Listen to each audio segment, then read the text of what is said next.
Good evening, everyone. Good evening, ma'am. Good evening, ma'am. Good evening. Good evening. करेंगे chapter का नाम है परमाणु की संरचना। अभी तक आप लोग जो पढ़े थे उसका चैप्टर का नाम था परमाणु से संबंधित। अभी तक जान चुके हो कि जितना भी पदार्थ है वो किससे बना होता है? अणु से, परमाणु से बना होता है। ठीक है। तो अब हम इसके बारे में डिटेल स्टडी करेंगे कि परमाणु आखिर है क्या, उसकी संरचना कैसी होती, उसके स्ट्रक्चर के बारे में पढ़ना है। अध्याय 3 में हम पढ़ चुके हैं कि पदार्थ परमाणुओं और अणुओं से मिलकर बना होता है। 3 में अभी तक हम लोगों ने पढ़ा है कि जो भी आसपास आपके पदार्थ मौजूद है, पदार्थ इन द सेंस की सामान है, वस्तु है, वो सभी किससे बना हुआ है? परमाणुओं से या अणुओं से मिलके बना हुआ है। दोनों में अब तक ये पढ़े हैं हम लोग कि परमाणु अपने अपने वजूद में स्वतंत्र रूप से नहीं रह सकता, लेकिन अगर वही दो या दो से अधिक परमाणु एक साथ मिल जाएं तो अणु बना करके वो एक साथ मतलब अपने स्वतंत्र अस्तित्व में रह सकता है। अणु स्वतंत्र अस्तित्व में रह सकता है जबकि परमाणु नहीं। विभिन्न प्रकार के पदार्थों का अस्तित्व उन परमाणुओं के कारण होता है जिनसे वे बने होते हैं। अब प्रश्न उठता है कि किसी एक तत्व का परमाणु दूसरे तत्व के परमाणुओं से क्यों भिन्न होता है। अभी तक हम मतलब पिछले क्लास में आप लोग को याद होगा, थोड़ा रिलेट कीजिएगा। पीरियोडिक टेबल हम दिखाए थे, तो उसमें हाइड्रोजन का जब आप देखे थे तो एक बीच में था और उसके एक पास में एक आपका प्रोटॉन था। प्रोटॉन तो एक ही था इसके पास, और कहने का मतलब इसके पास एक ही प्रोटॉन था और इसका जो कक्षा था, इसका जो सेल था वो एक ही सेल था। अगर फिर से अगर याद कर रहे हैं तो ध्यान से सोचिएगा। एक ऐसे बना था, बीच में एक ऐसा बना हुआ था, बीच में न्यूट्रॉन और प्रोटॉन होता है। क्योंकि इसके पास सिर्फ एक प्रोटॉन था, ठीक है, और एक इलेक्ट्रॉन यहाँ पे घूम रहा था, लेकिन इसके पास न्यूट्रॉन नहीं था। ठीक है। तो ये ऐसा इसका स्ट्रक्चर था, सिंपल था, और इसको बोलते हैं कक्षा बोलते हैं। नेक्स्ट क्लास में या अपर क्लास में पढ़ेंगे कक्षा। चूंकि इसके पास एक इलेक्ट्रॉन था, इसकी कक्षा एक रहेगी। वही अगर आप हीलियम बनाएंगे तो इसकी दो कक्षा बनेगी। चूंकि एक ही कक्षा अगर रहेगी, बहुत सारे का दो कक्षा रहेगा, ऐसे रहेगा। हीलियम का रहेगा या नहीं कंफर्म नहीं है अभी, छोड़ दो उसको। यहाँ पे देखो, बहुत का दो कक्षा रहेगा। दिखाई देते हैं एक मिनट ताकि कंफ्यूजन आपका दूर हो जाए।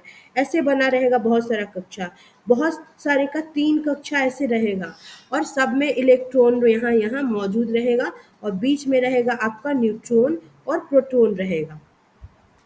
तो ये इलेक्ट्रॉन इधर चक्कर लगाता रहता है बाहरी कक्षाओं में, और प्रोटॉन कहाँ होता है? नाभिक में उपस्थित होता है। एक बार फिर से एक स्ट्रक्चर हम दिखाते हैं, याद हो जाएगा थोड़ा सा। वो दिखा देते हैं, थोड़ा सा दिखाएंगे ताकि याद आ जाएगा कि आखिर इतनी कक्षा कितनी होती है। सब में अलग अलग नंबर कक्षा होता है, जैसे के, एल, एम, एन, ऐसे बहुत सारी कक्षाएं होती हैं, और सब में अलग अलग नंबर ऑफ कक्षा होता है। जैसे यहाँ देखो, इसको जूम कर सकते हो, थोड़ा सा कर सकते हो। ये नहीं दिखाना है बच्चों को, ये भी दिखाना है मुझे, यहाँ पे ये भी दिखाना है। यहाँ पे जैसे प्लेटेनियम का देख लीजिए, यहाँ पे कितना सारा कक्षा दिख रहा है, एक दो तीन चार पाँच छः, मतलब इतना कक्षा दिख रहा है। ये जो आप रिंग टाइप का फिगर देख रहे हो, ये इसकी कक्षाएं हैं। वही हाइड्रोजन का सिंपल देख लो, इसके पास कितना कक्षा मौजूद है? एक ही है, जिसपे इलेक्ट्रॉन चक्कर लगा रहा है, और बीच में होगा प्रोटॉन, और इनके पास न्यूट्रॉन नहीं होता है। हम पिछली बार भी बताए हैं आपको, पिछली कक्षा में। ये है आपके पास हीलियम। हीलियम के पास भी दो इलेक्ट्रॉन है, लेकिन कक्षा एक ही है। लेकिन उसके बाद चले आइए, बहुत के पास आपको दो कक्षा मिल जाएगा। जैसे ये बेरिलियम का है, बेरिलियम के पास दो कक्षाएं हैं। लेकिन बहुत सारे आपके जो जैसे जैसे आगे बढ़ते जाएंगे रेडोन के पास देख लो कितना सारा कक्षा है। तो नंबर ऑफ कक्षा बढ़ेगा यानी इलेक्ट्रॉन का नंबर बढ़ेगा, प्रोटॉन का नंबर बढ़ेगा, साथ साथ न्यूट्रॉन का नंबर भी बढ़ेगा। यही वजह है कि सभी जितने भी हमारे पास तत्व है उनका जो परमाणु है, इसका जो रेडॉन का परमाणु है वो आपके हाइड्रोजन के परमाणु से उसका गुण धर्म यानी कि उसकी कैरेक्टरिस्टिक अलग होगी, उसकी क्वालिटी उसकी विशेषता अलग होगी। होगी ना? होगा। ये कहने का मतलब था इस लाइन का कि परमाणुओं से क्यों भिन्न होता है। अब आपको पता चल गया होगा। आप बता सकते हैं कि कक्षाएं अलग होती है जिसमें इलेक्ट्रॉन प्रोटॉन और न्यूट्रॉन का संख्या भी अलग अलग होता है, जिसके कारण उनके परमाणु एक दूसरे से भिन्न होते हैं। किसी ने कुछ बोला यहाँ पे? क्या परमाणु वास्तव में अविभाज्य होते हैं?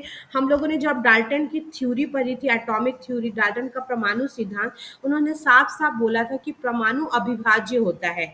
यानी कोई भी एटम है, एटम को हम तोड़ नहीं सकते और कोई भी छोटे टुकड़े में नहीं बांट सकते। लेकिन बाद में बहुत सारे साइंटिस्ट आए, बहुत सारे वैज्ञानिक आए, उन्होंने बताया कि नहीं, ये बात सही नहीं है। कैसे सही नहीं है बताएंगे हम आपको। जैसा कि डाल्टन ने प्रतिपादित किया था, या परमाणुओं के भीतर छोटे अन्य घटक भी विद्यमान होते हैं। लेकिन हमारे परमाणु, हमारा जो परमाणु है, इसको भी हम टुकड़ों में बांट सकते हैं, जिसमें आता है आपका इलेक्ट्रॉन, प्रोटॉन और आपका न्यूट्रॉन आता है ना। तो आप कह सकते हैं कि परमाणु विभाज्य है, लेकिन डाल्टन के परमाणु सिद्धांत के अनुसार उन्होंने कहा था कि अविभाज्य होते हैं। इस अध्याय में हमें इस प्रश्न का उत्तर मिलेगा, आपका उत्तर मिल जाएगा। हम अप्रमाणु कणों और परमाणु के विभिन्न प्रकार के मॉडलों के बारे में पढ़ेंगे। हम परमाणु से संबंधित एटम का डिफरेंट थ्योरी है, डिफरेंट मॉडल है, जिसके बारे में पढ़ेंगे, जिनसे यह पता चलता है कि ये कण परमाणु के भीतर किस प्रकार अरेंज होते हैं, किस प्रकार परमाणु के भीतर ये व्यवस्था सजी रहती है।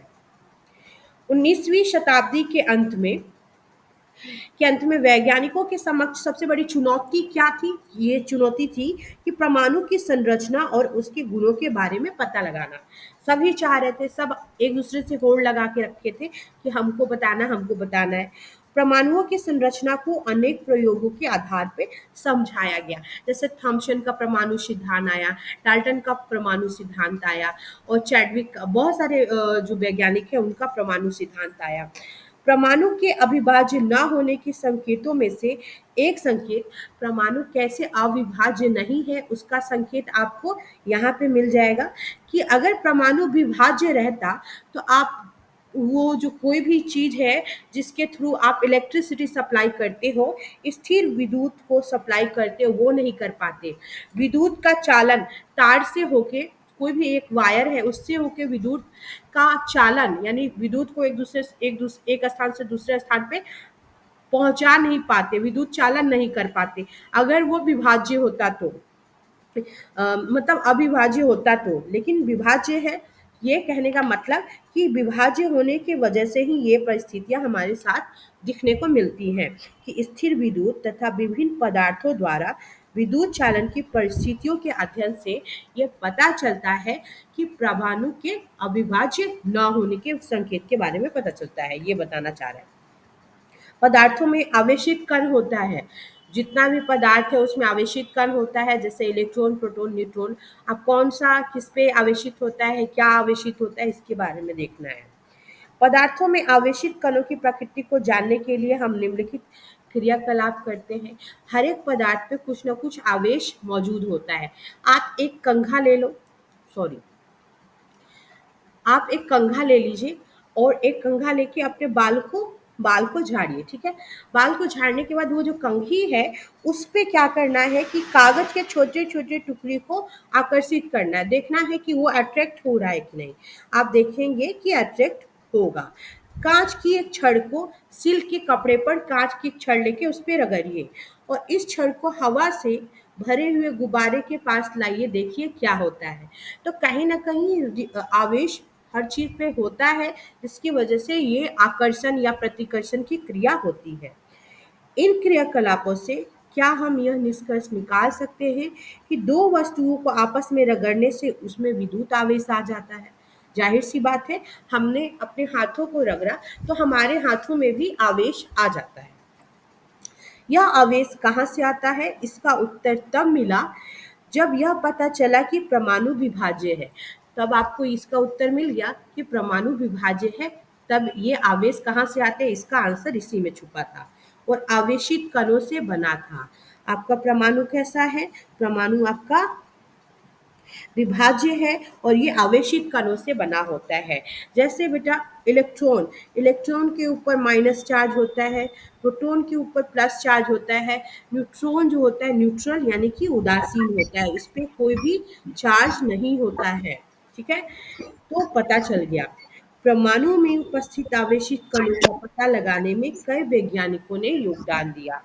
कैसे कैसे परमाणु में इलेक्ट्रॉन पे क्या चार्ज है, प्रोटॉन पे क्या चार्ज है, न्यूट्रॉन पे क्या चार्ज है, इस आवेश का पता लगाने में भी एक से अधिक वैज्ञानिकों ने काफी योगदान दिया था। 19वीं शताब्दी तक यह जान लिया गया था कि परमाणु साधारण हो और अविभाज्य कण नहीं है। परमाणु कोई साधारण चीज नहीं है और अविभाज्य कण नहीं है, बल्कि इनमें कम से कम एक अपरमाणु कण विद्यमान है जो कि इलेक्ट्रॉन विद्यमान होता है। ऐसा बोला गया 19वीं शताब्दी तक। ये बात कंफर्म हो गई कि परमाणु अविभाज्य कण नहीं है बल्कि एक विभाज्य कण है और इसमें कोई एक अपरमाणु कण विद्यमान होता है, एटॉमिक पार्टिकल विद्यमान होता है, जिसको इलेक्ट्रॉन बोला गया। जिसका पता किसने लगाया था? सर जे जे थॉमसन ने लगाया था। ठीक है, तो कई कई बार बोला जाता है कि इलेक्ट्रॉन का आविष्कार किसने किया, तो जे जे थॉमसन ने किया। बट कई बार कुछ और लिखा हुआ भी आंसर में मिलता है एग्जाम के कॉपी में, एग्जाम आंसर शीट में। इलेक्ट्रॉन के संबंध में जानकारी प्राप्त होने के पहले, इलेक्ट्रॉन के बारे में जब जानकारी प्राप्त हुआ उससे पहले ही गोल्डस्टीन ने 1886 में 1886 में एक नए विकिरण की खोज की थी जिसे उन्होंने केनाल रे का नाम दिया था। गोल्डस्टीन ने, अब उस कण का नाम क्या था? अभी तो ये केनाल रे बोल रहे हैं। ये किरणें धन आवेशित किरणें थी, विकिरण थी। कहने का मतलब समझ जाओ कि ये धन आवेशित है तो ये क्या हो सकता है, जिसके द्वारा अंततः दूसरे अपरमाणु कणों की खोज हुई। मतलब इसकी खोज के बाद ही दूसरे जो कण थे अपरमाणु कण, उनकी खोज संभव हो पाई। सबसे पहले मतलब गोल्डस्टीन ने 1886 में एक कैनाल रे की खोज की थी और इनका नाम दिया था उन्होंने केनाल रे, नहीं कि कुछ और, प्रोटॉन वगैरह कुछ और नाम नहीं था। इन कणों का आवेश इलेक्ट्रॉन के आवेश के बराबर था। अब आपको नाम पता चल जाएगा।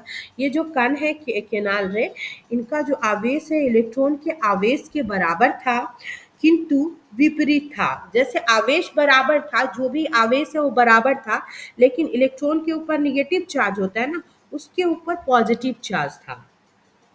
इनका द्रव्यमान इलेक्ट्रॉनों की द्रव्यमान की अपेक्षा 2000 गुना अधिक था।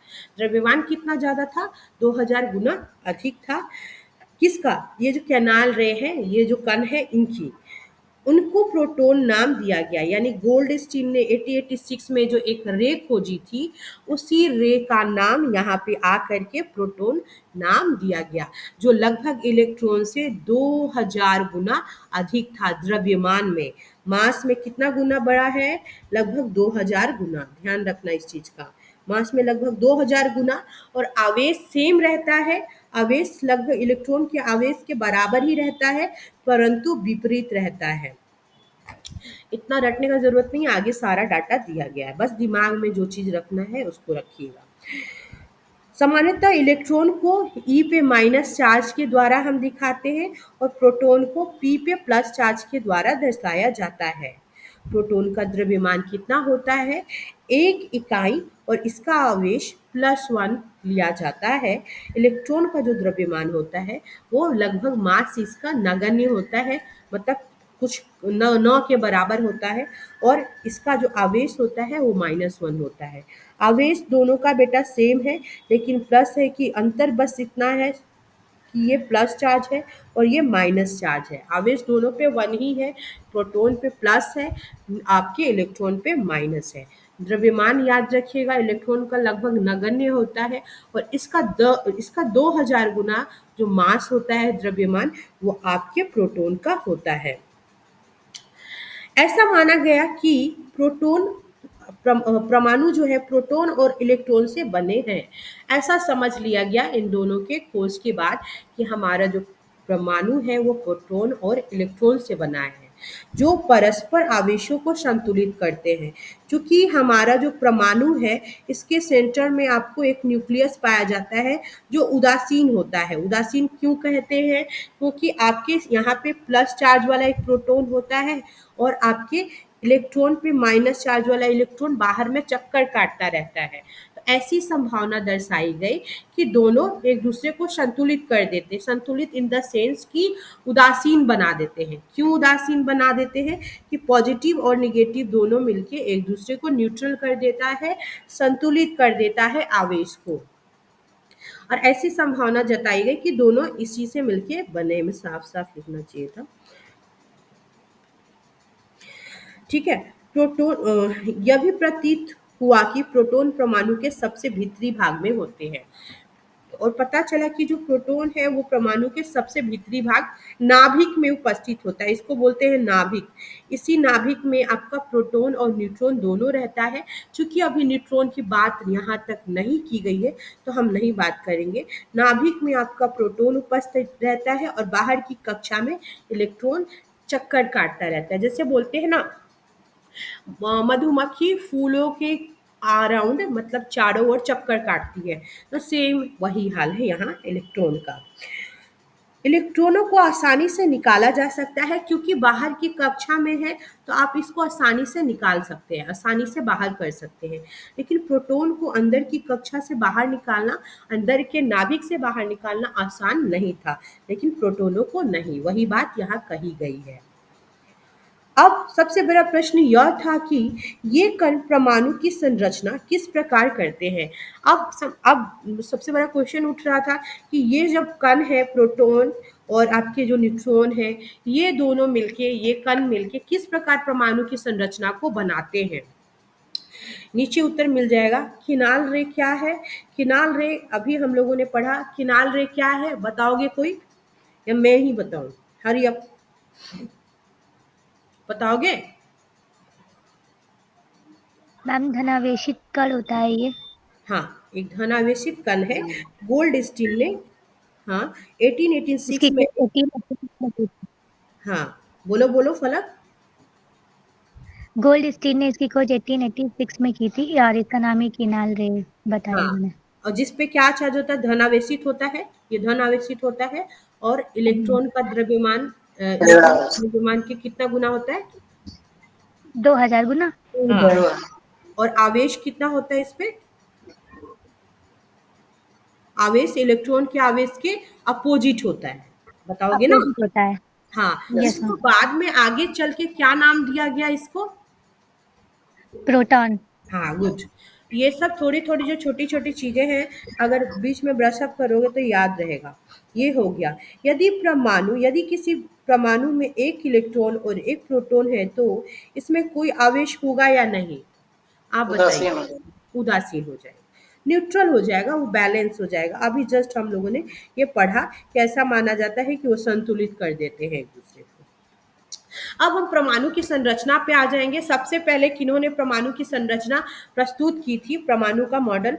हमने अध्याय 3 में डाल्टन के परमाणु सिद्धांत के बारे में पढ़ लिया है अभी तक हम लोगों ने, जिसमें डाल्टन ने बताया था कि परमाणु जो है अविभाज्य है, जिसके अनुसार परमाणु अविभाज्य और अविनाशी था। उनके हिसाब से, डाल्टन जी के अनुसार, परमाणु अविभाज्य था, अनडिवाइडेबल था और अविनाशी था, जिसको आप नहीं विनाश कर सकते, तोड़ नहीं सकते। लेकिन परमाणु के भीतर दो मूल कण विद्यमान होते हैं। इलेक्ट्रॉन और प्रोटॉन की खोज ने, परमाणु के अंदर जो दो कण मौजूद होता है, इलेक्ट्रॉन और प्रोटॉन, जब उनका खोज कर लिया गया, खोज ने डाल्टन के परमाणु सिद्धांत की इसकी धारणा को गलत साबित कर दिया। जब परमाणु के अंदर इलेक्ट्रॉन और प्रोटॉन की खोज हो गई, तो उनका जो ये थॉट था कि परमाणु जो है अविभाज्य है और इसको टुकड़ों में नहीं बांटा जा सकता, उनकी उनका जो थॉट था, उनकी जो थ्योरी है, उसको गलत साबित कर दिया इसकी खोज ने, किसकी, इलेक्ट्रॉन और प्रोटॉन की खोज ने। अब यह जानना आवश्यक था कि इलेक्ट्रॉन और प्रोटॉन परमाणु के भीतर किस तरह व्यवस्थित है।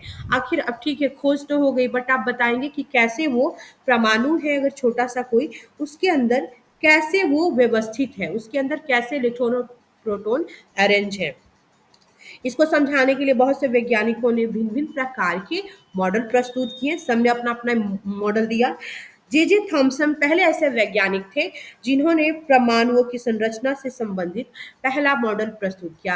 आपसे पूछ सकते थे पहले कौन से ऐसे वैज्ञानिक हैं जिन्होंने परमाणु से संबंधित मॉडल को प्रस्तुत किया, तो जे जे थॉमसन पहले वैज्ञानिक थे जिन्होंने परमाणु की संरचना से संबंधित पहला मॉडल प्रस्तुत किया था। इनका नाम याद रखिएगा, जे जे थॉमसन। थॉमसन का परमाणु सिद्धांत, थॉमसन का क्या परमाणु सिद्धांत, कहीं कहीं आपको टॉमसन मिल रहा है यहाँ पे लिखा हुआ, हमने पढ़ा है थॉमसन, बहुत जगह मैंने यस थॉमसन भी देखा है, थॉमसन, ठीक है। तो नाम में कंफ्यूज मत होइएगा, उनके ऊपर है कि वो आपको एग्जाम में क्या देते हैं। टॉमसन ने परमाणु की संरचना से संबंधित एक मॉडल प्रस्तुत किया जो क्रिसमस के केक की तरह था। क्रिसमस का केक कभी खाए हो आप लोग? पूरा केक रहता है ना, पूरा बीच में केक भरा रहता है। जो केक कैसा बनता है, मैदा से बनाया जाता है ना, मैदा रहता है, उसमें बहुत सारा चीनी रहता है, अंडा वगैरह डाला जाता है। तो पूरे पार्ट में मान लो कि मैदा फैला हुआ है, ये सब क्या है, मैं नहीं दिखा रही हूँ। अगर येलो से हम इस पूरे पार्ट को, इतना आसान नहीं है येलो से पूरे पार्ट को रंगीन करना, थोड़ा सा खराब हो जाएगा, छोड़ दो। मान लो ये जो पूरा व्हाइट पार्ट देख रहे हो अंदर में, इस गोले के अंदर में, वो पूरा आपका मैदा का पूरा केक बना हुआ है। अगर मैं समझाना भी चाहूँ, कैसे बताऊँ, केक पूरा आपका पूरा बना हुआ है, ये केक है, पूरा बना हुआ केक है, ठीक है। और बीच बीच में चेड़ी दिखाने के लिए मेरे को दूसरा कलर यूज करना है, ठीक है। तो मैंने केक का जो चेड़ी है वो येलो कलर से हम बना लेते हैं, ऐसे ऐसे। तरबूज मैम, तरबूज का बीज होता है। हाँ, वो भी बोल सकते हो आप, सही है, ठीक है। तो क्रिसमस के की तरह था। इनके अनुसार परमाणु एक धन आवेशित गोला था। पूरा जो आपका परमाणु था एक धन आवेशित गोला था, किनके अनुसार, थॉमसन जी के अनुसार, जिसमें इलेक्ट्रॉन क्रिसमस केक में लगे सूखे मेवों की तरह थे। अब आपका जो यहाँ पे मेरे से पॉजिटिव चार्ज हो गया, एक्चुअली ये हो जाएगा, ये जो सारा पूरा जो आपका ये पूरा केक है, जो व्हाइटिश पार्ट देख रहे हो, ये सारा पॉजिटिव है, ये सारा पॉजिटिव है। लेकिन इसमें हम समझाने के लिए ऐसे किए थे। और अब आपको क्या करना है, इसमें अगर इलेक्ट्रॉन को दिखाना है तो जगह जगह माइनस में इलेक्ट्रॉन ऐसे ऐसे चिपका हुआ था जगह जगह पे। तो जैसे केक में छोटा छोटा छोटा छोटा चेड़ी चिपका रहता है ना, एज लाइक वो न्यूट्रॉन, ये आपके इलेक्ट्रॉन होते हैं, जिसमें इलेक्ट्रॉन क्रिसमस केक में सूखे मेवे की तरह थे। या जैसे कि सबसे अच्छा अभी विनीत ने बताया, वो तो बहुत आम भाषा में भी समझ रहे हैं, क्योंकि आजकल आप लोग सब कोई तरबूज खाते हैं। तरबूज में जितना भी रेडिश पार्ट है उसको आप समझ जाइए प्रोटॉन। तरबूज लाए हो ना, सब कोई खाए होंगे अभी तरबूज, सब कोई। Yes ma'am. Yes yes ma'am. तरबूज में जितना भी रेडिश पार्ट है आप उसको समझ जाओ प्रोटॉन है। और उसमें जो काला काला काला काला उसका सीड जहां तहां आपको मिल रहा है, वो क्या हो जाएंगे, इलेक्ट्रॉन। इलेक्ट्रॉन। धनावती। हाँ, आपका वो इलेक्ट्रॉन ऋण आवेशित होगा, जो काला-काला जो सीड उसका मिल रहा है तरबूज का, उसको हम क्या बोलेंगे, काला भी होता है, समटाइम्स पीला-पीला भी सीड होता है ना? तो वो आपका हो जाएगा इलेक्ट्रॉन, ठीक है? इलेक्ट्रॉन कैसा आवेशित होता है, नेगेटिव, नेगेटिव चार्ज होता है। और पूरा जो आपका पूरा रेडिश पार्ट था तरबूज का, वो पूरा पार्ट आपका पॉजिटिव चार्ज था। यहीं पे बताया गया है। तरबूज का उदाहरण भी ले सकते हैं, जिसके अनुसार परमाणु में धन आवेश तरबूज के खाने वाले जितने भी भाग हैं उसको धन आवेशित कहा गया है। लाल भाग की तरह पूरा पार्ट जो है बिखरा रहता है, जो धनावेशित होता है, जबकि इलेक्ट्रॉन धनावेशित गोले में तरबूज के बीज की भांति होते हैं। ये जो मान लो ये पूरा तरबूज ही है, ये पूरा समझो बेटा ये तरबूज ही है। और ये जो बीच में जो देख रहे हो छोटा छोटा negative charge, it is actually negative charge, थोड़ा ध्यान से देखना, ये निगेटिव चार्ज है। तो इसको बोल दिया गया पूरे हमारे पूरे हमारे तरबूज को इन्होंने बोला कि एक धन आवेशित आपका तरबूज जो है गोला है, जिसके अंदर आपके इलेक्ट्रॉन माइनस नेगेटिव चार्ज के रूप में ऐसे सीड के रूप में, यानी तरबूज के बिया जो होता है ना, छोटा छोटा सीड, वो नेगेटिव चार्ज है और सटे हुए हैं। इसी को थॉमसन का परमाणु मॉडल या प्लम पुडिंग मॉडल भी इसको बोलते हैं, प्लम पुडिंग मॉडल। ये थॉमसन जी के बारे में थोड़ा सा दिया गया है, देख लो, ये तो सबको याद रहना चाहिए, बहुत इजी है। ब्रिटिश भौतिक शास्त्री, यानी भौतिक के बहुत बड़े विद्वान थे, ब्रिटेन से इनका रिश्ता था। जे जे थॉमसन 1856 में, 1856 से लेकर 1840 का इनका मतलब कार्यकाल रहा है पूरा, एक तरीके से बोला जाए तो। 18 दिसंबर 1856 में इनका जन्म हुआ था। कहाँ पे हुआ था? मैनचेस्टर के किचम हिल क्षेत्र में हुआ था। इलेक्ट्रॉन की खोज के कारण इलेक्ट्रॉन का आविष्कार जे जे मतलब इन्होंने किया था। क्या नाम है इनका? जे जे थॉमसन, याद रखिएगा। इलेक्ट्रॉन का आविष्कार किसने किया था? जे जे थॉमसन ने। जे जे थॉमसन। जे थॉमसन ने। इसी के लिए इलेक्ट्रॉन की खोज के कारण 1906 ईस्वी में इनको फिजिक्स का नोबेल प्राइज मिला था। याद रहेगा सबको। अब नोबेल प्राइज एक्चुअली मिला था। अब कभी भी एग्जाम में अगर आपसे पूछेगा कि इलेक्ट्रॉन का आविष्कार किसने किया था, इलेक्ट्रॉन की खोज किसने की थी, तब आप बता देना आराम से जे जे थॉमसन ने। ठीक है। 35 वर्ष तक वे कैम्ब्रिज में कैवेंडिश प्रयोगशाला के निर्देशक थे और उनके शोध के साथ सहयोगियों को भी आगे चलकर नोबेल पुरस्कार मिला। मतलब जैसे एक तरीके से एक कहावत चरितार्थ भी होता है कि जैसे लोगों के साथ हम रहते हैं वैसा हमारा भी सारा गुण होता जाता है। इनके दोस्त भी इनके साथ जो मतलब शोध कार्य में लीन थे, लगे हुए थे, उनको भी आगे चल के नोबेल पुरस्कार मिला था। थॉमसन ने प्रस्तावित किया कि क्या प्रस्तावित किया, इन्होंने अपना जो मॉडल दिया उसमें अपने, जब हम किसी चीज़ को जैसे अपना कोई भी एक्सपेरिमेंट निकालते हैं तो अपने एक्सपेरिमेंट को नीचे में लिखते हैं पॉइंट वाइज कि क्या हमारा एक्सपेरिमेंट का मेन पॉइंट है ना। तो उस तरीके से इन्होंने प्रस्तावित किया कि परमाणु जो है पूरा धन आवेशित गोला है, गोले का बना होता है जिसमें इलेक्ट्रॉन धसे हुए होते हैं। एज लाइक यहाँ पे अभी आप देखिए हो तरबूज वाला केस, ऋणात्मक और धन आवेश जो परिमाण में समान होते हैं। जितना ऋण आवेश होता है उतना ही धन आवेश आपका परमाणु में विद्यमान होता है। इसलिए परमाणु वैद्युतीय रूप से उदासीन होता है। दैट्स वाई परमाणु को इन्होंने क्या बोला? उदासीन बोला। क्योंकि जितना पार्ट होता है धन आवेश का लगभग उतना ही उनके हिसाब से ऋणात्मक आपका इलेक्ट्रॉन पड़ा होता है, जो पॉजिटिव नेगेटिव एक दूसरे को बैलेंस कर देता है। इसकी वजह से वैद्युत रूप से उदासीन होता है हमारा परमाणु। लेकिन अगर आपको बोले कि क्या इसकी कमियां थी, क्यों इनका जो मॉडल था उसको एक्सेप्ट नहीं किया गया, यद्यपि टॉमसन के मॉडल से परमाणु के उदासीन होने की व्याख्या हो गई। इतनी बात पता चल गई कि इनका जो मॉडल था ये बता दिया कि परमाणु उदासीन होता है। किंतु दूसरे वैज्ञानिकों के द्वारा किए गए प्रयोग, अब जब आप कुछ एक्सपेरिमेंट दे रहे हैं, अपना अपना बात बता रहे हैं, अपनी थ्योरी निकाल रहे हैं, अगर वो सच में सही है तो यूनिवर्सल ट्रूथ को भी उसको स्पेसिफाई करना चाहिए, उसको उसको भी मतलब एक तरीके से सिद्ध करना चाहिए। जितना भी बात दूसरे लोग बोल रहे हैं उसको भी प्रूव करना ही पड़ेगा अगर आपका थ्योरी, आपका मॉडल सही है। तो इन्होंने जो ये मॉडल दिया था, दूसरे वैज्ञानिकों ने जो अपना अपना मॉडल दिया उसके बातों को ये मतलब फॉलो नहीं कर रहा था, उनके मॉडल को नहीं समझा पा रहा था, जिसके वजह से इनके मॉडल की मतलब एक तरीके से पूरी तरीके से हम नहीं बोल सकते कि सही है।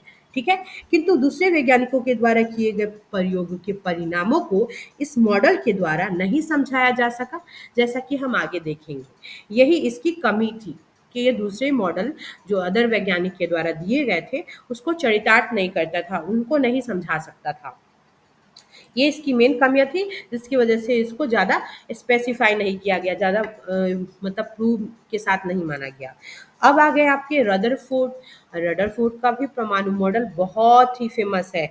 यहाँ पे देखते हैं, बहुत बार पूछता है, इसी को समझा देते हैं। यहाँ पे देखो नीचे में, पता नहीं दिया है कि नहीं, यहाँ पे दिया है, एक मिनट।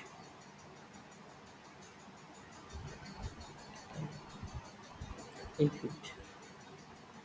कि रदरफोर्ड का जो परमाणु मॉडल है ऐसा है जैसे कि अगर आपको 12,000 तीर दे दिया गया और बोला गया कि एकदम स्पीड में तीर को धनुष से छोड़िए, आराम से उसको मतलब तीर को छोड़िए आप। तो ये जो पूरा है, इनका जो पूरा ये जो पूरा है एक्सपेरिमेंट करने के लिए इन्होंने बीच में एक पतला सा सोने का पन्नी लिया। सोने का पन्नी इन द सेंस कि वो जो पन्नी था कागज, ये जो पतला सा कागज है इससे भी पतला था, इससे भी पतला था उनके सोने का पन्नी।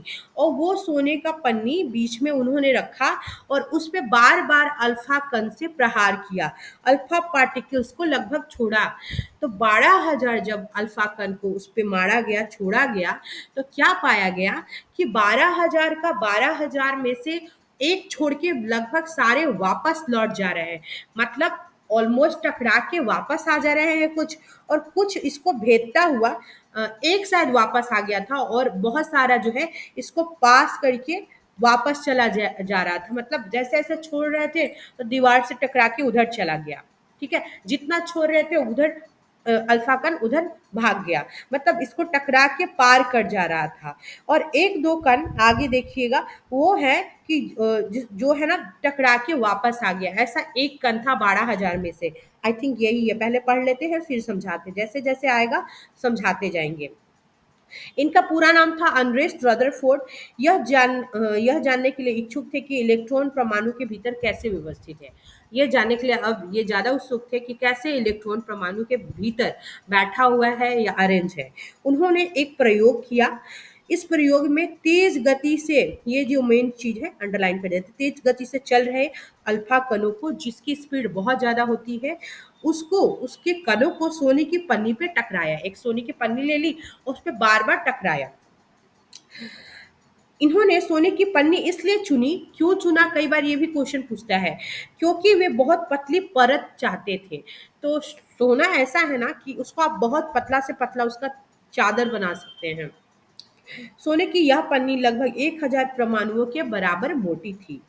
दूसरा है अल्फा कण द्वि आवेशित हीलियम कण होते हैं। जैसे हीलियम कण ऐसे दो आवेशित का मतलब टू, दो धन आवेशित कण था, अतः ये दो धन आवेशित कण थे और इन पे द्विआवेशित हीलियम कण थे। चूंकि इनका द्रव्यमान कितना था जानते ही हो, हीलियम का द्रव्यमान कितना होता है, 4 यूनिट होता है। इसलिए तीव्र गति से चल रहे इन अल्फा कणों में पर्याप्त ऊर्जा थी। क्यों? क्योंकि इन धन आवेशित हीलियम कण के कारण, इनसे प्रहार करने के कारण। जो अल्फा कण क्या थे, द्विआवेशित हीलियम के कण थे, जिनसे प्रहार किया जा रहा था उस सोने की पन्नी पे, जिसके कारण अल्फा कणों में पर्याप्त ऊर्जा थी। ठीक है, यह अनुमान था कि अल्फा कण सोने के परमाणुओं में विद्यमान अपरमाणु कणों के द्वारा विक्षेपित होंगे। ऐसा अनुमान लगाया जा रहा था कि मान लो ये सोने की पूरी जो पन्नी है और इस पे आप जितना बार प्रहार करेंगे, जितना बार प्रहार करेंगे वो विक्षेपित होगी। लेकिन क्या हुआ, चूंकि अल्फा कण इरेज कर दो, चूंकि अल्फा कण प्रोटॉन से बहुत अधिक भारी थे, चूंकि अल्फा कण जो था वो प्रोटॉन से बहुत अधिक भारी था, तो इसलिए उन्होंने इनके अधिक विक्षेपण की आशा नहीं की थी कि इतना विक्षेपित नहीं होगा जितना यहाँ पे विक्षेपण दिखाया जा रहा है। लेकिन सोचने की बात है कि कैसे कोई चीज, अगर कोई हल्का चीज अगर भारी चीज से टकरा रहा है, तो ये सोच रहे थे कि कैसे वो पूरा विक्षेपित हो जाएगा। इनको इतना नहीं उम्मीद था कि इतना ज्यादा विक्षेपित होगा, इनको लगा थोड़ा बहुत विक्षेपित होगा। इसलिए उन्होंने इनके अधिक विक्षेपण की उम्मीद नहीं की थी, क्योंकि भारी था, प्रोटॉन से बहुत भारी था। तो भारी कोई चीज भारी है, मान लो मोटा सा पत्थर है, आप उसको फेंको जोर से, तो वापस अपने पास आने की उम्मीद आपको कम होगी। वो तो पार करके आपको यही विक्षेपित इन द सेंस कि पार होके आपके पास दोबारा आएगा बहुत कम, ये पार करके उधर चला जाएगा। लेकिन इनके केस में क्या हो रहा था, उल्टा हो रहा था, विक्षेपित होके चला भी आ रहा था। देखो कैसे सोने के परमाणु, ये तुमको समझ में आएगा, 2 मिनट रुक जाओ, इसके बाद समझ में आएगा। सोने की परत द्वारा अल्फा कण, लेकिन अल्फा कण प्रकीर्णन प्रयोग ने आशा के विपरीत, बिल्कुल विपरीत परिणाम दिया। इससे निम्नलिखित परिणाम मिले। तेज गति से चल रहे अधिकतर अल्फा कण सोने की पन्नी से सीधे निकल गए। जो तेज गति से, बहुत तेजी से जो अल्फा कण चल रहा था, जो कि प्रोटॉन से भी बहुत भारी था, ये लिखा है ना यहाँ पे, जो कि प्रोटॉन से बहुत अधिक भारी थे अल्फा कण, इतने भारी थे, लेकिन फिर भी वो सोने की पन्नी को पार करके, ये जो सोने की पन्नी है इसको पार के ऐसे ऐसे निकल निकल जा रहे थे, ऐसे ऐसे निकल जा रहे थे, सीधे निकल जा रहे थे। यहाँ पे देखो और कुछ लिखा है, कुछ अल्फा कण पन्नी के द्वारा बहुत छोटे कोण से विक्षेपित हुए, और बहुत कुछ, कुछ कहने का मतलब अधिकांश तो पूरा आर पार हो गए, आर पार हो गए, लेकिन कुछ जो थे कम एंगल से यहाँ से ऐसे मुड़ गए, यहाँ से ऐसे मुड़ गए, मतलब बहुत कम एंगल से वापस विपरीत अपनी दिशा में वापस मुड़ गए, यहाँ से गए और यहाँ से वापस मुड़ गए। बहुत कम अल्फा कण के साथ हुआ था। आश्चर्यजनक रूप से प्रत्येक 12,000 कणों में से एक कण वापस आ गया, यानी 12,000 कण इन्होंने छोड़े अल्फा कण, जो कि प्रोटॉन से बहुत भारी था। और प्रोटॉन कहाँ होता है, आपके नाभिक में होता है ना, प्रोटॉन बीच में होता है। और ये जब बार बार ऐसे ऐसे छोड़ रहे थे, ऐसे ऐसे छोड़ रहे थे, ऐसे ऐसे छोड़ रहे थे, तो ये टकरा के सीधे वापस चला जा रहा था। तो इनको ये उम्मीद थी, जो कि प्रोटॉन से, अगर प्रोटॉन से मैंने भारी कण लिया है तो उससे टकरा के वापस कैसे, मतलब आ सकता है, ऐसा उम्मीद कर रहे थे ये, कि इतना भारी कण हम लिए हैं। लेकिन एक कण वापस आ गया, टकराया, अंदर में टकराया, मान लो इसको ऐसे हमने छोड़ा और यहीं से ये ऐसे वापस आ गया।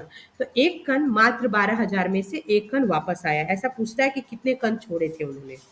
रदरफोर्ड के अनुसार यह परिणाम उसी प्रकार अविश्वसनीय था, कैसे, जैसे थोड़ा ध्यान से देखिएगा, जैसे आप एक 15 इंच के तोप के गोले को टिश्यू पेपर के टुकड़े पर मारते हैं और वह लौट कर आपको ही चोट पहुंचाता है। जैसे टिश्यू पेपर तो सब देखे हो ना, रेस्टोरेंट वगैरह में खाना खाए हो तो हाथ पोंछते हैं उस पे, देखे यस हो ना? मैम। तो उस पे सोचो कि 15 इंच के तोप के जो आपका गोला है, उस गोले से मार रहे हो और गोला आपको वापस ही मुड़ के चोट पहुंचा रहा है। तो ये जो कण एक वापस आ गया, सेम ऐसा ही दिख रहा था, जो लौट के वापस आप ही को चोट पहुंचा रहा था। उनको उम्मीद थी कि लौट के पूरा आर पार जाएगा, लेकिन एक ऐसा नहीं हुआ, मतलब उसमें से कुछ कण वापस आ गए। तो मतलब जो इनको मतलब विश्वास ही नहीं हो रहा था कि ऐसा भी हो सकता है कि एक टिश्यू पेपर पे, एक पतला सा टिश्यू पेपर, अगर टिश्यू पेपर नहीं समझ सकते तो पतला सा कागज का टुकड़ा ही समझ लो, कागज का पेपर, और इस पे एक गोले से मारो, गोला बड़ा सा छोड़ो और वही गोला वापस आके आप ही को चोट पहुंचाए, तो ये थोड़ा अविश्वसनीय नहीं लगेगा?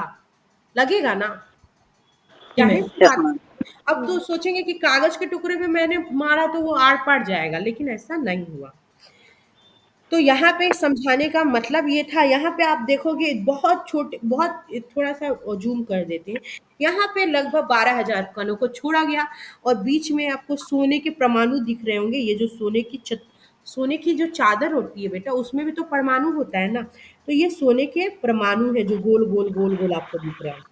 और ये पूरे परमाणुओं से मिलके आपकी एक चादर तैयार है। चादर मतलब सोने का एक पन्नी बोलो, सोने का एक चादर बोलो, सोने का एक सीट बोलो, जो बोल लो, ये पूरा सोने का परमाणु है जो एक पतला चादर बना है। 12,000 कणों को विक्षेपित किया गया। यहाँ से देखो ये पास करके इधर आ गया, यहाँ से ये भी वापस आ गया, यहाँ से ये भी पास आउट हो गया, यहाँ से ये भी पास आउट हो गया। जब यहाँ पे आया बीच में, तो यहाँ से फिर ज़्यादा डिग्री के एंगल पे नहीं जाके कम डिग्री के एंगल से वापस विपरीत दिशा में मुड़ गया, यानी वापस इधर आ गया। फिर ये बीच में देखो इस वाले भाग से ये मुड़ के वापस चला गया, वापस चला गया, फिर इधर यहाँ पे छोड़ा तो फिर ये वापस आ गया, फिर ये देखो इधर वापस चला गया, ऐसे। लेकिन लगभग आपको इसमें पूरा दिखेगा कि बहुत सारे जो अल्फा कण है वो सीधे आर पार हो जा रहे हैं, बहुत कम ही है जो कम डिग्री के एंगल से वापस अंदर जाके बाहर आ जा रहा है, और सारे देखो ना एकदम टकरा के छेद करके वापस बाहर दूसरी दिशा में निकल जा रहे हैं। तो इसमें से अधिकांश अल्फा कण टकरा करके, मतलब जो सोने की परमाणु थी उससे टकरा के आर पार हो गया। इनके कहने का मतलब बीच में जो सबके प्रोटॉन है, तो ऐसा कैसे हो सकता है जो कि प्रोटॉन, जो अल्फा कण जो आपके प्रोटॉन से भी भारी है, ऐसा कैसे हो सकता है कि इतना हल्का चीज से इतना भारी कण टकरा के फिर उसको वापस आर पार करके चला जा रहा है। समझ रहे हो मेरी बात को, कि ये जो परमाणु इतना परमाणु के अंदर आपके प्रोटॉन है जो हल्के हैं अल्फा कण से, उनको भी भेद के वापस चला जा रहा है। ये बात थोड़ी उनको अजीब लगी। यहाँ तक समझे या नहीं समझे, पहले इतना बता दो। जी मैम। क्लियर है अनन्या, मैम। आयशा, फलक, विनीत, आर्यन, महनाज, यस गुड़िया, मैम। समझ में समझ आया? गए। यस हम्म। मैम। हाँ, प्रोटॉन प्रोटॉन की अपेक्षा अल्फा कण भारी था, याद रखिएगा। अनरेस्ट रदरफोर्ड, इनका पूरा नाम है अनरेस्ट, जिनको आप अरेस्ट नहीं कर सकते, याद करने के लिए समझा रहे हैं। अनरेस्ट रदरफोर्ड 1871 से लेके 1937 तक का इनका टर्म रहा है। जन्म हुआ था 30 अगस्त 1871 में, स्प्रिंग ग्रोव में हुआ था। उनको नाभिकीय भौतिकी का जनक माना जाता है। न्यूक्लियर फिजिक्स बोलते हैं। नाभिकीय भौतिक को इंग्लिश में क्या बोलते हैं? सही बोल रहे हैं ना अनन्या? न्यूक्लियर फिजिक्स का फादर माना जाता है किसको? अनरिस्ट रदरफोर्ड को। रेडियो एक्टिविटी, रेडियो धर्मिता को बोलते हैं radio activity. Radio activity, radio activity पर अपने योगदान मतलब अपने काम और सोने की पन्नी के द्वारा परमाणु के नाभिक की खोज के लिए भी बहुत प्रसिद्ध हुए। यानी जैसे अभी आप देखो, एक मिनट समझाते हैं, ये जो टर्म है, ये टर्म याद रखिएगा। ये जो टर्म है ना, ये परमाणु के नाभिक की खोज के लिए वो बहुत प्रसिद्ध हुए। ये टर्म अभी याद रखिएगा। अभी हम बताते हैं कैसे। 1908 में उनको नोबेल प्राइज मिला था। 1906 में किसको मिला था? जे जे थॉमसन को। और 1908 में इनको नोबेल प्राइज मिला नाभिक की खोज के लिए। जब थोड़ा सा ध्यान देना, जब अल्फा कणों को बार बार बम्बार्डमेंट किया गया, बार बार प्रहार किया गया, तो बहुत सारे कण आर पार हो रहे थे। लेकिन कहाँ से आर पार हो रहे थे? इसके किनारे वाले भाग से। आप ध्यान से देखेंगे तो किनारे वाले भाग से ये जो कण है, जैसे ये परमाणु है और बीच में आपका प्रोटॉन होता है ना, तो यहाँ पे मैं मारूंगी तो ये वापस चला ही आएगा बाहर, यहाँ पे से वापस चला आएगा। लेकिन बेटा, जब हम बीच से कोई मन कण मारेंगे, बीच से कोई अल्फा कण जाएगा, तो वापस टकरा के चला आएगा। और इनको जब एक बार ऐसा लगा कि एक कण मेरा बीच से टकरा के वापस आया है, तो फिर उन्होंने क्या किया कि बार बार बीच से ही कुछ कणों को प्रहार किया। बार बार एकदम इसके सेंट्रल पार्ट से कुछ कणों को जान के प्रहार किया, अल्फा कणों को। तो पाया कि यहाँ पे जितना बार मैं कोई अल्फा कण से प्रहार कर रहा हूँ, वो टकरा के वापस चला आ रहा है, वो टकरा के वापस चला आ रहा है। तो इनको पता चला जरूर ये अल्फा कण से भी भारी कोई चीज है जो इस परमाणु के अंदर, इस परमाणु के सेंटर में मौजूद है।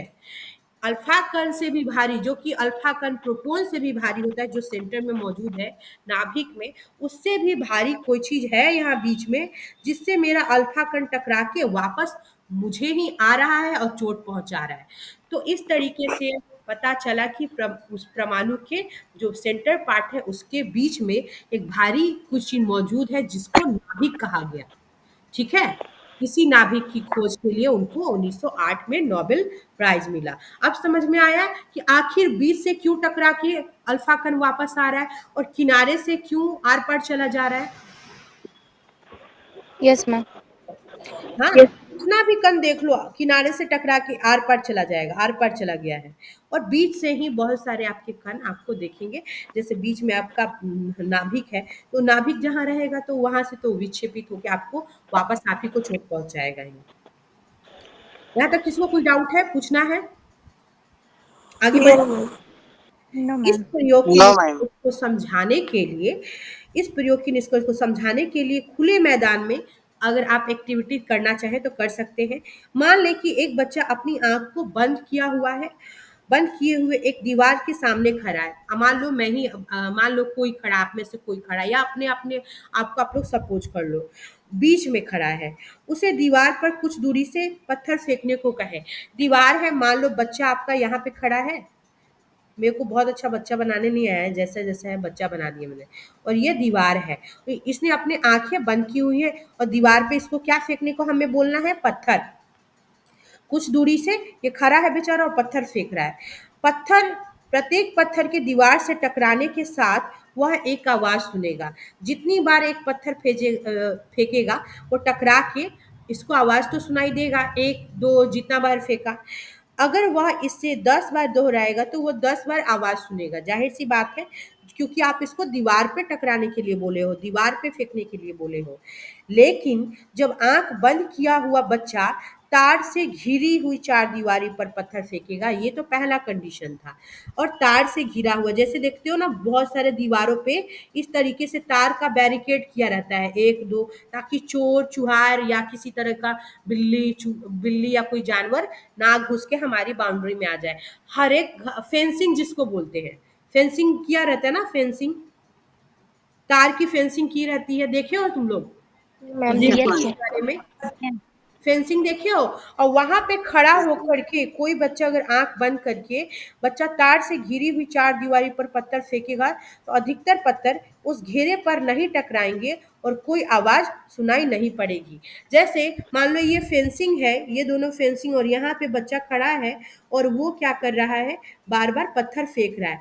तो कई बार ये जो तार है, तार के बीच में चूंकि उसको स्पेस अगर मिलेगा, तो इस वाले पार्ट से होता हुआ बीच में जब 2 तार लगा रहता है, तो दोनों तार के बीच में थोड़ा-थोड़ा स्पेस होता है ना ये, यस मैम, उस होता है। चलेगा कई बार कि उसके बीच से मैंने मान लो कि मैंने एक ईंट फेंका, तो बार-बार ज़रूरी नहीं है कि इस तार से टकराएगा ही टकराएगा मेरा कोई पत्थर। उसके बीच में जो स्पेस रहता है, वहाँ से आर-पार निकल जाता है। समझ रहे हो बात को? समझ रहे यस हो? मैम। हाँ, तो वो फेंसिंग के बीच में जो मान लो 10 फेंसिंग किया गया है, उसके बीच में भी देखोगे थोड़ा-थोड़ा स्पेस रहता है। तो उसके बीच से आपका जो है ना, आपका पत्थर चला जाएगा और उस घेरे पर नहीं टकराएगा। यानी ये जो तार है, आपका जो तार है जिससे फेंसिंग की गई है, उस पे नहीं टकराएगा। यदा-कदा ही होगा कि कोई पत्थर टकराएगा, अन्यथा बहुत सारा पत्थर अगर उस बीच से गया तो नहीं टकराएगा और वापस दूसरी साइड चला जाएगा, और कोई भी आवाज़ आपको सुनाई नहीं पड़ेगी क्योंकि वो तो दूसरे साइड चला गया। क्योंकि घेरे के बीच में बहुत खाली स्थान मौजूद था, इसलिए चला गया, जिनके बीच से पत्थर दूसरी साइड वापस निकल के चला जाता है। इसी तर्क के अनुसार अल्फा कण प्रकीर्णन प्रयोग के आधार पर रदरफोर्ड ने निम्न परिणाम निकाले। उन्होंने जितना भी अपनी एक्सपेरिमेंट को किया, अल्फा कणों का प्रहार सोने की पन्नी का यूज करके, उन्होंने 2-3 चीजें अपने बारे में निकाली। क्या परिणाम थे, रिजल्ट क्या था इनका, इनका जो मॉडल था इसका रिजल्ट था। कौन अपनी माइक को कुछ बोलना है तो बोलिए, अदरवाइज म्यूट कर लीजिए। क्या रिजल्ट थे, कुछ बोला जाए, क्या इसकी अच्छाइयाँ थी दोस्त, थे बहुत सारी चीजें हैं। परमाणु के भीतर अधिकतर भाग खाली था, क्योंकि अधिकतर अल्फा कण बिना विक्षेपित हुए सोने की पन्नी से बाहर निकल गए। जो सोने की पन्नी थी, जैसे बीच में मान लो कि मैं तो एक ही परमाणु बना रही हूँ, छोटा छोटा छोटा बना के रखा है, देखा गया कि बीच में तो मान लो आपका प्रोटॉन है, प्लस चार्ज है, विक्षेपित होकर के बाहर निकल जा रहा है, बाहर बाहर निकल जा रहा है, यहाँ से आएगा तो विक्षेपित होके बाहर निकल जा रहा है, ये समझाने का मतलब है। और यहाँ 20 से जाएगा तो वापस आएगा, 20 से जाएगा तो वापस आएगा।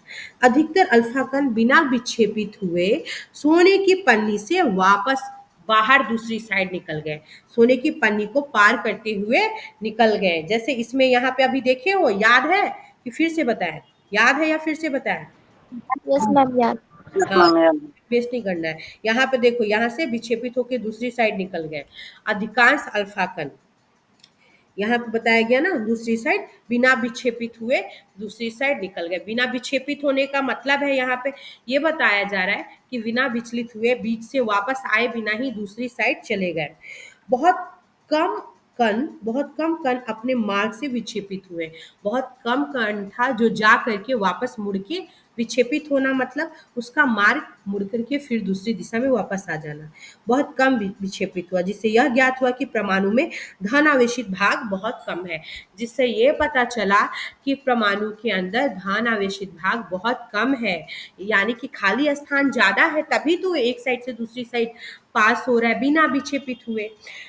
बहुत कम अल्फा कण 180 डिग्री पर विक्षेपित हुए, बहुत कम अल्फा कण, जिससे यह संकेत मिलता है कि सोने के परमाणु का पूर्ण धनावेशित भाग और द्रव्यमान परमाणु के भीतर बहुत कम आयतन में सीमित था। मतलब ऐसा बोला गया, ऐसा इनके एक्सपेरिमेंट से प्रतीत हुआ कि ये जो है ना जो सोने का जो पूरा एक तरीके से पूरा जो धनावेशित भाग था और उसका मास था, द्रव्यमान था, वो परमाणु के भीतर बहुत कम आयतन में, बहुत कम स्पेस में सीमित था। प्राप्त आंकड़ों के आधार पर उन्होंने यह निष्कर्ष निकाला कि नाभिक की त्रिज्या, नाभिक का जो त्रिज्या है, नाभिक के अंदर नाभिक की त्रिज्या होती है 10⁻⁻15 मीटर, शायद कंफर्म नहीं हुआ, आगे देखते हैं। यहाँ परमाणु की त्रिज्या से 10⁻5 गुना छोटी है। निष्कर्ष क्या निकाला कि नाभिक की जो त्रिज्या है वो परमाणु की त्रिज्या से 10⁻5 गुना छोटी है।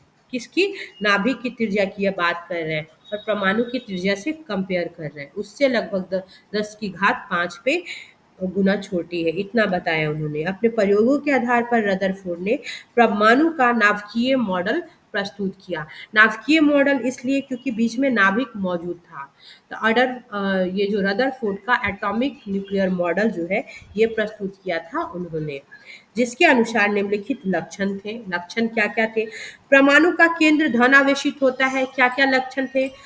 केंद्र धनावेशित होता है, जिससे टकरा के अल्फा कण बाहर आ गया था, विक्षेपित हुआ था, जिसे नाभिक कहा जाता है। एक परमाणु का लगभग संपूर्ण द्रव्यमान नाभिक में पाया जाता है। कहने का मतलब एक परमाणु है, कोई भी एक एटम है, उसका सारा मास कहाँ पे स्थिर होता है? तो उसके नाभिक में, उसके नाभिक में स्थिर होता है, ऐसा इनका कहना था।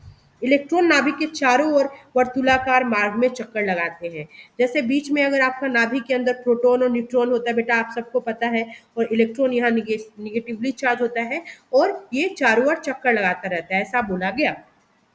वर्तुलाकार मार्ग का मतलब वृत्ताकार मार्ग, इसको वृत्ताकार भी आप समझ सकते हैं। नाभिक का आकार परमाणु के आकार की तुलना में काफी कम होता है। नाभिक का आकार परमाणु के आकार की तुलना में काफी कम होता है, ये इनके बातें थी। यहाँ पे ठीक है, यहाँ तक आप लोग क्या कीजिएगा, रिवीजन कर लीजिएगा। और बोर्ड का इसकी जो कमियां है वो देख लेते हैं हम लोग, इनका काम खत्म हो जाएगा। वर्तुलाकार मार्ग में चक्रण करते हुए इलेक्ट्रॉन का अस्थायी हो पाना संभावित नहीं था। ये जो वर्तुलाकार मार्ग है, थोड़ी देर के लिए ये सब भूल जाइएगा। यहाँ पे इलेक्ट्रॉन बेचारा चक्कर काट रहा है ये इस कक्षाओं में, तो ये बोल रहा है कि वर्तुलाकार मार्ग में चक्रण यानी चक्कर काटते हुए इलेक्ट्रॉन का अस्थायी हो पाना संभावित नहीं था। इलेक्ट्रॉन कभी भी अस्थायी नहीं हो पाएगा।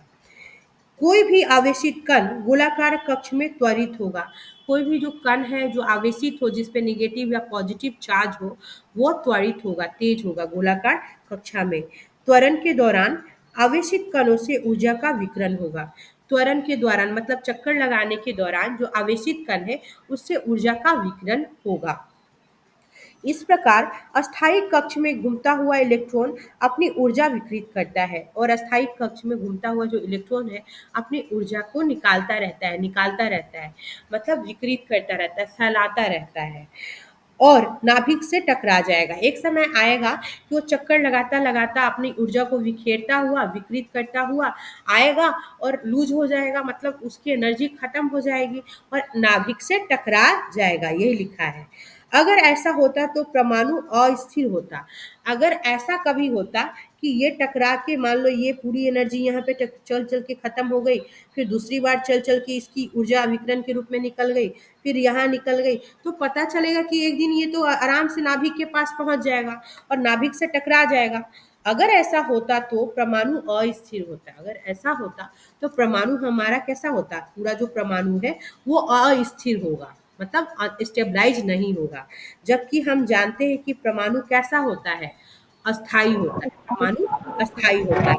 तो ये इनका जो बात था वो एक तरीके से इसकी कमियां थी, जो बोला गया कि अपनी ऊर्जा को खत्म करता रहता है और नाभिक से टकरा जाएगा। तो ये सब जो बातें थी इनकी कमी थी, जो इनके मॉडल के अनुसार निकली हुई थी। ठीक है, तो आई थिंक समझ में आया होगा। कुछ भी अगर दिक्कत है तो बता दो। No ma'am. नो सबको मैम। समझ में आया? Yes yes ma'am. अनन्या, फलक, आर्यन, विनीत समझ में आया ना? Yes ma'am. कुछ था जो नहीं यस समझ में मैम। आया? Yes ma'am.